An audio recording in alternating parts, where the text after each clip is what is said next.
it's me, Liam, and today I'm doing my opinions on the Batman the Killing Joke. And I watched this, and meh. No, but it was actually pretty great.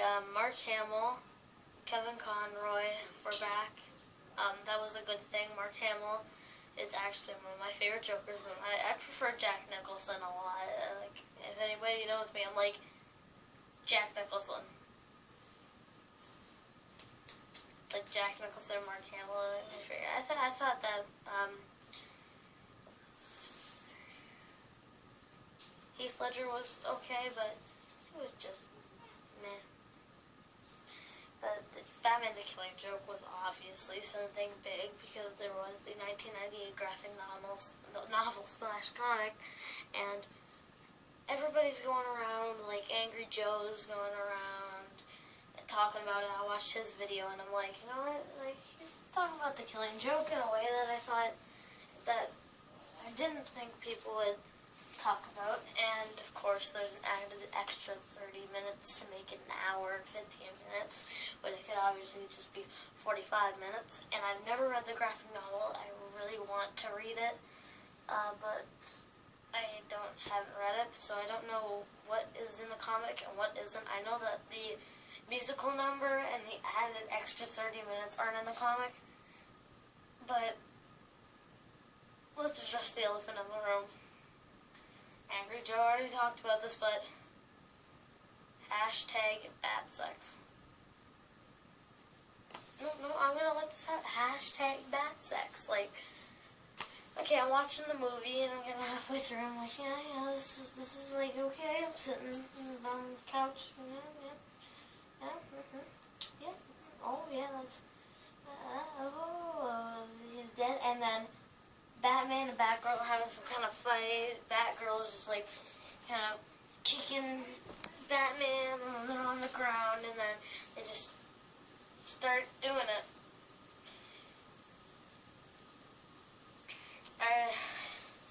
But I do know in the comic that Barbara Gordon gets shot and it paralyzes her, and it does happen in the movie, so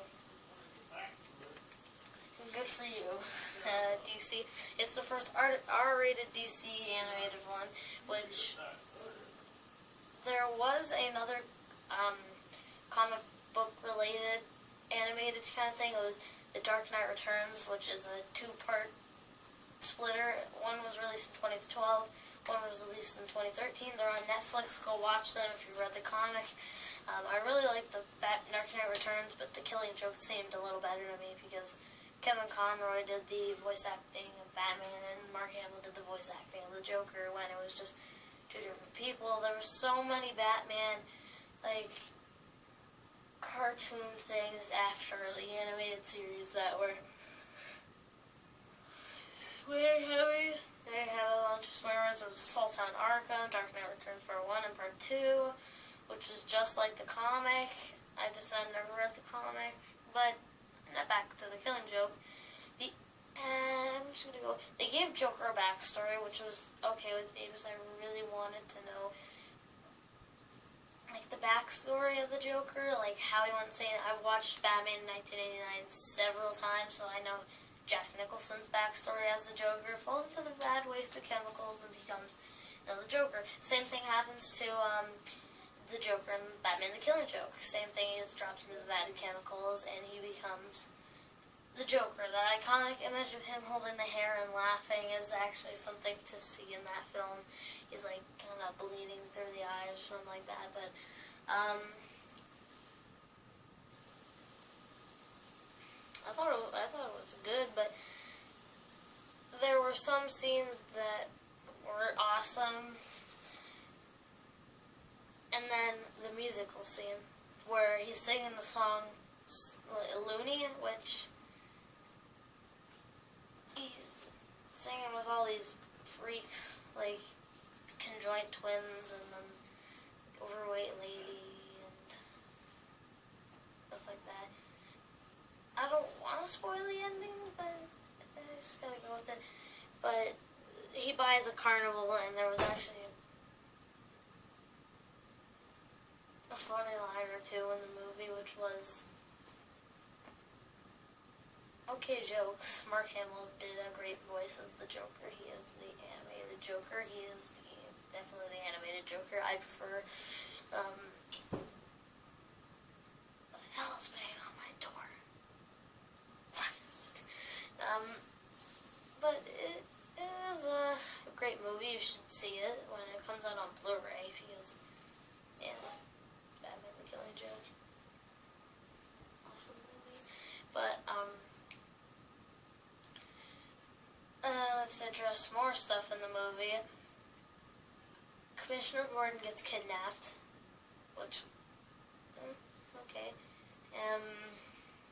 The Joker not killing as much people as I knew.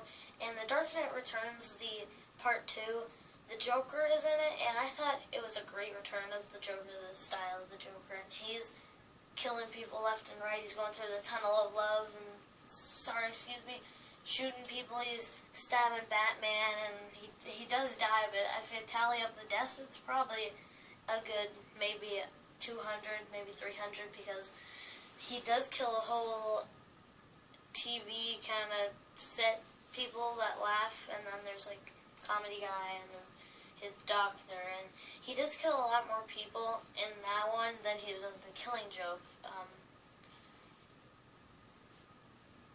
But the ending, I just thought it was so, the ending wasn't as good to me as I thought it would. It's called Batman the Killing Joke, and I know it doesn't have to be Batman and Joker killing each other. I was just expecting them that they would have a nice death battle, but it's more of giving the Joker the backstory, like how he had actually a wife and had to have a kid, and then him trying to pull off a heist at a chemical factory, which Tim Burton did take off The Killing Joke in Dark Knight Returns. There's actually a scene in the Batman the Killing Joke where Joker is sitting on a lounge chair when Batman puts a card down to his computer and he's like looking at all these pictures, and Joker's sitting down and he's got something that's reminiscent to the commercial in Batman 89 where he's like, "Come buy the Joker products and have a happy day," or something like that. And that's because it was in The Killing Joke, and that's where Tim Burton got it from. And he's wearing shades like in the commercial in 89. But then in the backstory, he's got a wife, and then his wife tragically dies in like an electrical kind of accident. Then the Red Hood, which is just like a kind of a tube around his head. And then he falls to the vat of chemicals, classic hair laughing thing, and then he does pull off the line, which I think is classic, and he's like hitting Batman in an upside down reminiscent room that he used to live in when he was like sane. So he's hitting Batman, and then he's got the joy buzzer right here, and he says, "Why aren't you laughing?" And I just thought that was good, but wasn't a lot of blood in the movie. I just thought, I recently watched Assault on Arkham again, and I thought it was great just because Suicide Squad is coming out, and I'll probably do another movie review of that just because it's Suicide Squad. It's another DC movie after Batman vs. Superman. I might as well do it. So, and by the way, a new Ghostbusters movie, I'm not even going to give it a chance. But then the ending is Batman, the Joker's pulling out a gun, and then it's the fake gun where it says bang, and then he's like, "God damn it, why don't you kill me?" And then he tells a joke, which I thought was funny. It's like, two guys, and they're on a rooftop. One guy jumps over, and then the other guy's afraid that he'll fall, and then the other guy on the other building who jumped says, "Flashlight, you can walk across," and then the other guy says that, "No, you're just turning it off when I'm halfway through." And then the Joker and Batman start laughing, and I just thought, I was like, what the hell? Where's the fighting, bloodshed? Where's all the rated R-ness? But then there was the ending. I'm not going to really spoil it. It has to do so with Barbara Gordon in a wheelchair.